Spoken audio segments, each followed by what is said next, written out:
രണ്ട് കാര്യങ്ങൾ എപ്പോഴും ശ്രദ്ധിക്കുക. അതിലൊന്ന് സഹായിച്ചവരെ മറക്കാതിരിക്കുക, മറ്റൊന്ന് വിശ്വസിച്ചവരെ വഞ്ചിക്കാതിരിക്കുക. എപ്പോഴാണ് നമ്മൾ മറ്റുള്ളവർക്ക് ഭാരമായി തീരുന്നത്? അവിടെ നിന്ന് മൗനമായി പിന്മാറണം. എവിടെയാണോ നമ്മൾ കരഞ്ഞത് അവിടെ നിന്ന് ചിരിക്കാൻ പഠിക്കണം. ആരാണോ നമ്മളെ പരിഹസിച്ചത് അവരുടെ മുന്നിൽ തലയുയർത്തിപ്പിടിച്ച് ജീവിക്കാൻ പഠിക്കണം. ഒരു വ്യക്തിയോട് നമ്മൾ ക്ഷമിക്കുമ്പോൾ അയാൾ ചെയ്തത് എല്ലാം മറന്നു എന്ന അർത്ഥമില്ല. ക്ഷമിക്കുക എന്നത് നമ്മുടെ കടമയാണ്. ഓർത്തു വയ്ക്കുക എന്നത് നമ്മുടെ മുൻകരുതലും. സ്നേഹിക്കണം. സാഹചര്യം മാറുമ്പോൾ ഒഴിവാക്കിയവരെയോ അവഗണിക്കുന്നവരെയോ അല്ല, ഏത് സാഹചര്യത്തിലും കൂടെ നിൽക്കുന്നവരെ.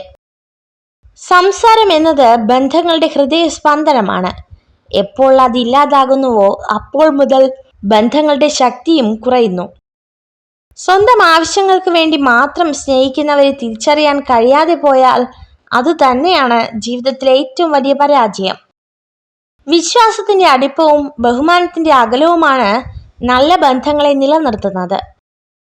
ഇഷ്ടമില്ലാത്തവരുടെ അടുത്ത് സ്നേഹമോ പ്രീതിയോ സമ്പാദിക്കാൻ ശ്രമിക്കരുത്. കാരണം അത് അഭിമാനം പണയം വെക്കുന്നതിന് തുല്യമാണ്. വിനയവും എളിമയും തന്റെ സ്വത്തായിട്ടുള്ള ഒരു വ്യക്തിയെ എല്ലാവരും ഇഷ്ടപ്പെടുന്നു. ജീവിതത്തിൽ അവർക്ക് പ്രശ്നങ്ങളും പ്രതിസന്ധികളും അപൂർവമായിരിക്കും. സ്വപ്നം കാണാനുള്ള കഴിവ് നമുക്കുണ്ടെങ്കിൽ അത് യാഥാർത്ഥ്യമാക്കുവാനുള്ള കഴിവും നമുക്കുണ്ട്. അതിന് ആത്മവിശ്വാസം നഷ്ടപ്പെടാതെ പ്രയത്നിക്കാൻ തയ്യാറായാൽ മാത്രം മതി. നിങ്ങളെക്കുറിച്ച് നിങ്ങൾക്ക് തന്നെ ഉണ്ടാകുന്ന നെഗറ്റീവ് ചിന്തകൾ മറികടക്കാൻ ശ്രമിക്കുക. സ്വയം പഴി പറയുന്നത് പൂർണ്ണമായും ഒഴിവാക്കുക. ആത്മാർത്ഥ സ്നേഹവും ആഴത്തിലുള്ള വിശ്വാസവും ആരിലും അമിതമായി അർപ്പിക്കരുത്. കാരണം മനുഷ്യർ മാറും, ഒപ്പം അവരുടെ മനസ്സും.